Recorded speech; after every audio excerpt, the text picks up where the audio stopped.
Hola a todos, en este vídeo vamos a resolver los ejercicios del bloque 4 de óptica física y geométrica del examen de física de la EBAU en la convocatoria junio 2024 en la Comunidad de Cantabria.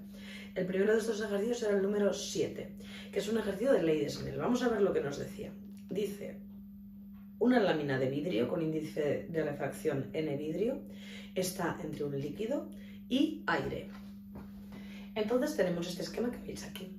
Nos dice que la longitud de onda de la luz en el vidrio es 2/3 de la longitud de onda de la luz en el aire. También nos dicen que al emitir luz desde el líquido con un ángulo de incidencia de 36 grados, lo que tenemos es que aquí se va a producir una refracción y en el aire no se produce refracción, ¿vale?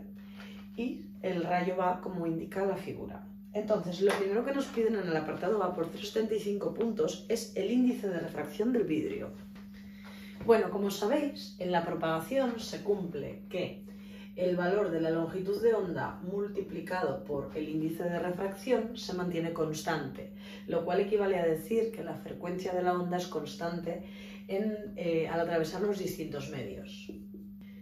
Por tanto, nosotros lo que tenemos es que la longitud de onda en el vidrio es 2/3 de la longitud de onda en el aire, el índice de refracción en el vidrio no se conoce, la longitud de onda en el aire es la misma en ambos lados, la vamos a poder eliminar de esta ecuación porque está multiplicando y como sabéis el índice de refracción del aire es 1. Por tanto, eliminamos la longitud de onda en el aire y lo que nos queda es que el índice de refracción del vidrio despejando es 3 medios. Por tanto, 1,5. Ya sabéis, adimensional. Bueno, pues por eso tan sencillo nos daban 0,75 puntos.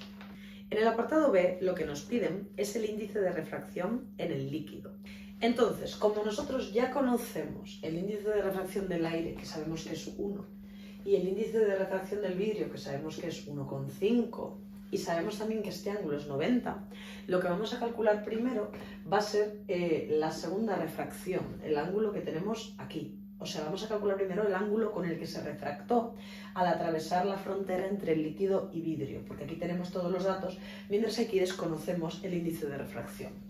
Entonces, aplicando la ley de Snell, podemos decir que el índice de refracción del vidrio por el seno del ángulo que he denominado R, porque es el que se produce en la primera refracción, va a ser igual al índice de refracción del aire por el seno de 90, porque si os dais cuenta, este ángulo es de 90 grados con la normal del contacto con el aire y el vidrio, ¿vale?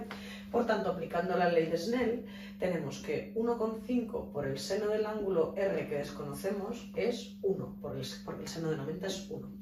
Por tanto, podemos sacar ese ángulo R, cuyo seno es 1 entre 1,5, entonces haríamos con la calculadora arc-seno de ese ángulo y nos queda de 41,81 grados.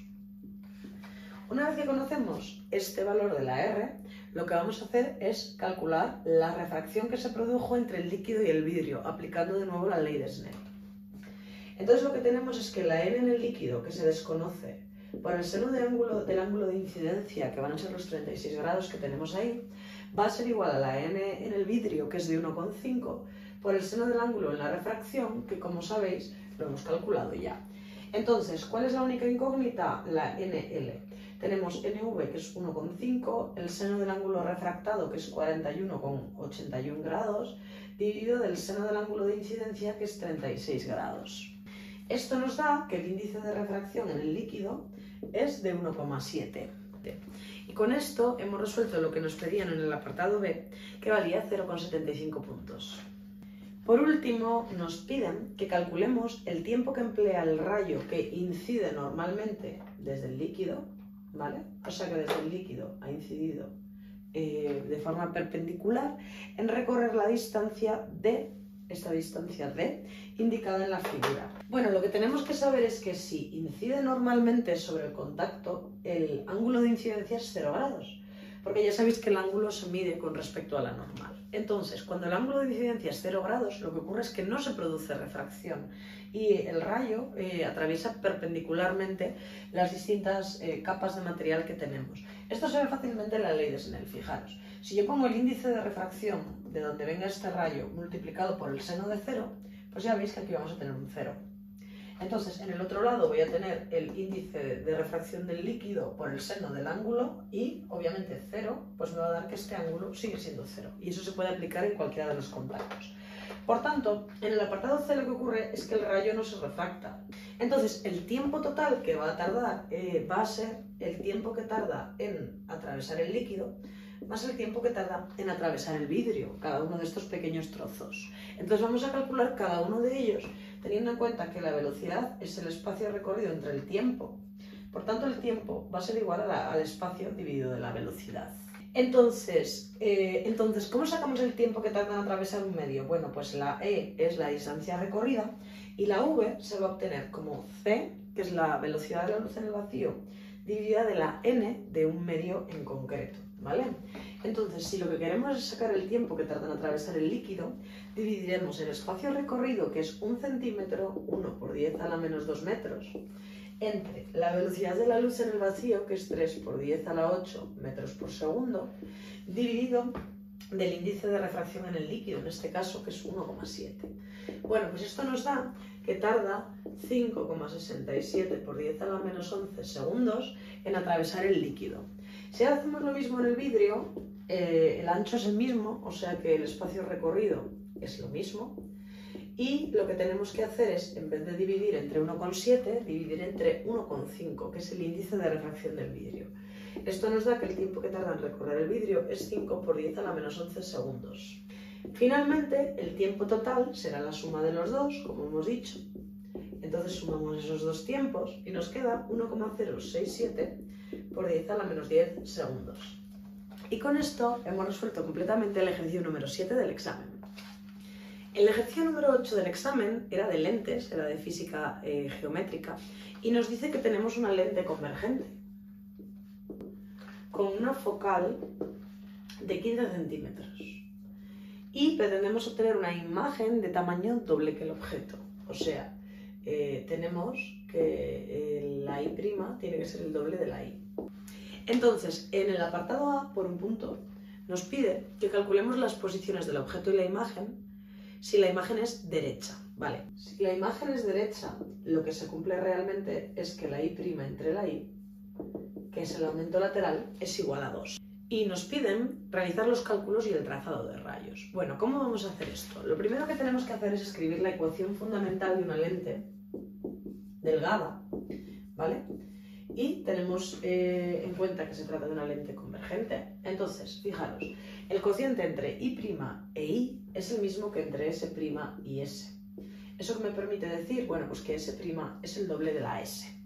La distancia a la imagen es el doble de la distancia al objeto y ambas tienen el mismo signo.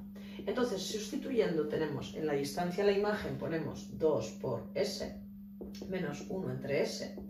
Y en la focal, pues introducimos los 15 centímetros. Entonces, lo que vamos a hacer ahora va a ser el mínimo común múltiplo en la parte de la izquierda, que es 2S. Dividimos 2S entre 2S da 1, 2S entre S da 2, y aquí tenemos 1 entre 15. Multiplicando esto da menos 15, y esto es igual a 2S. Por tanto, la S nos sale menos 7,5 centímetros. Eso quiere decir que sería necesario colocar el objeto a 7,5 centímetros a la izquierda de la lente. Y el valor de la S' que nos quedaría es 2 por menos 7,5, que sería menos 15 centímetros. Bueno, como también nos piden el trazado de rayos, vamos a realizarlo. Ya sabéis que en el examen hay que hacer el trazado de rayos bien hecho con regla, ¿vale? Entonces, nosotros tenemos que la distancia coincida justamente con la focal. La distancia a la imagen coincide con la distancia al foco. Y tenemos también que la distancia al objeto es menos 7,5. Bueno, pues lo que vamos a hacer es colocar aquí el objeto. A esta distancia al objeto que hemos dicho que es de menos 7,5. Y vamos a hacer el trazado de rayos. Donde se cortan los tres rayos, se produce la imagen. Tenemos representado el objeto, la imagen, que nos ha quedado precisamente encima del foco F. La distancia a la imagen nos ha quedado de menos 15 centímetros, ¿vale? Y los tres rayos que se cortan. En el apartado C nos dicen que para ambos casos A y B razonemos la naturaleza de la imagen en cuanto a real o virtual. Entonces, como podéis ver, S' es menor que 0, se trata de una imagen virtual. Si no me lo piden, podemos poner que es derecha y de mayor tamaño que el objeto. Y con esto habríamos resuelto de forma analítica y mediante el trazado de rayos el apartado A del ejercicio. En el apartado B nos dicen que con esta misma lente ahora lo que tenemos es una imagen invertida. Si la imagen es invertida, esta ecuación que hemos puesto al principio de que la altura de la imagen es el doble que la del objeto, necesita tener un menos. O sea que la y' entre la y, en vez de ser 2, es menos 2. Como sabéis, el cociente entre y' es el mismo que entre S' y S. Y hemos puesto antes la ecuación fundamental de la lente. Entonces, lo que tenemos ahora es que la S' es menos 2 veces la S. Y vamos a sustituir. Llegaremos en la ecuación a que menos 1, voy a subir el menos arriba, entre 2S menos 1 entre S, es 1 entre 15, que era el valor de F'. Entonces a lo que llegamos es a que 2S divido, y aquí me queda menos 1, y aquí divido y me queda menos 2, es un quinceavo. Por tanto, ¿a qué llegamos? Llegamos a que 15 por menos 3, menos 45, es igual a 2S. ¿Y eso qué quiere decir? Que la distancia S al objeto es igual a menos 45 entre 2. Queda menos 22,5 centímetros. Recordad que es imprescindible escribir las unidades. Por tanto, si esa es la S, ¿quién es la S'? Bueno, pues la S' es menos 2 por la S, por tanto, más 45 centímetros. ¿Esto qué quiere decir? Que colocamos el objeto en la izquierda de la lente a menos 22,5 centímetros y la imagen se va a producir a la derecha de la lente a 45 centímetros. Bueno, ahora que hemos hecho esto, vamos a hacer el trazado de rayos. Bueno, los 3 rayos se cortan en ese punto, quedándonos aquí la imagen, que como veis en este caso es invertida y de tamaño doble que el objeto. De forma que aquí tenemos la S, que hemos visto que es de menos 22,5 centímetros, y la S', que hemos visto que es de 45 centímetros. Por tanto, en este caso, como la S' es mayor que 0, se trata de una imagen real. Y también podemos poner, aunque ya lo sabíamos, que es invertida, porque nos lo decía el enunciado, precisamente hemos hecho los cálculos para que sea invertida y de mayor tamaño. Y con esto hemos resuelto los ejercicios correspondientes al bloque 4 de óptica y nos vemos en el próximo vídeo.